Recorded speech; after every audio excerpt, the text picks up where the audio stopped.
mi coow la rek waaye dara sotteegu ci waaye war nañoo lett firuñu ngir ñu xam fa lu ñu jëm waa parti socialiste nag yi jël buum yow seen bopp jébbal président Macky Sall am na ci ñenn ñoo xam ne ña ngay bañ bokk na ci kii di Abdou Khadir Meng secrétariat exécutif national bokk ci bureau politique bu parti socialiste nekkee ca coordination yee nekkee ca diwaanu Tëngéej moom Abdou Khadir Meng moom nee na waa PS danoo war a am candidat te nag du benn ndigal loo xam ne joxe nañ ko ngir Macky Sall di leen tànnal ki di candidat Mamadou Lamine Diallo bu tekki na ci yéenekaay bi di Walf Quotidien Macky Sall gëmul kenn ku dul boppam candidat Benno bi muy wax la mu bëgg mooy candidat boo xam ne day mel ne Dimitri Medvedev ba nekkoon ca Russie ginnaaw ba ko Vladimir Poutine tegee mu def mandat am Vladimir Poutine daa ñëwaat jël jiitewaat réew ma maanaam Macky dafa bëgg a teg ab candidat boo xam ne 2024 day falu 2029 mu delloowaat ko réew mi muy wéy duñu jiite dil boobi la Mamadou Lamine Diallo toj ci yéenekaay bi di Walf Quotidien jëm ci candidature bu Benno Bokk Yaakaar candidat yooyu nag sakkan loolu bari yéenekaay bi di L'Observateur ne bari na ci ay candidat yoo xam ne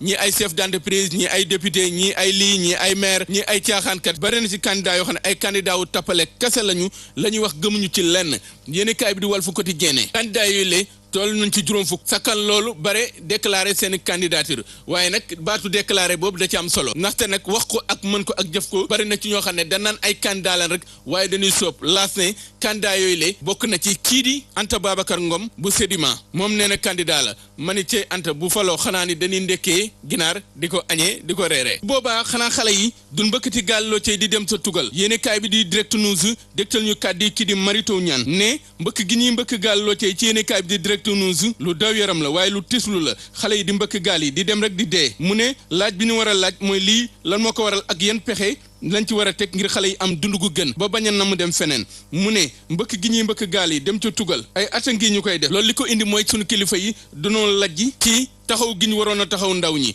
jox leen xëy jàppale leen ba mën a dund fii ci réew di Sénégal mu ne war nañu def lépp takku def jatu ñu soccet ngir mën a jàppale ndaw ñi ba gëm ni Afrique fii mbir mi mën na fi baaxee du fii la lépp bone waaye du fee la lépp baaxee loolu di kàddu Mary Teuw Niane kàddu Antoine Félix Diome mi ngi ci yéenekaay bi di La Tribune ginnaaw ba juróom-ñett ci doomi aadama ñàkkee seen bakkan juróom fukk ci ay rescapé ca bël ba ca diwaanu Ndar Antoine Félix Diome ministre de l'intérieur moom weddi ñetti téeméeri migrants yi ne mbëkk nañu gaal yi doon dem ca tugal weddi Antoine googule nag du bett kenn ndaxte di fàttali ni am na fi ab ministre de l'intérieur boo xam ne biñ koy doog a fal ñeenti téeméer ak juróom fukk dañ ne danoo des ci géej gi ginnaaw ba ni mbëkk gaal yi journaliste yak ko doon laaj lam leen tontu woon mooy je ne suis pas venu pour compter des morts maanaam tooguma ci seen kanam ngir di wàññi ay néew ministre de l'intérieur boobu mooy kan ku ko xam wax ma ndax man damay laaj dong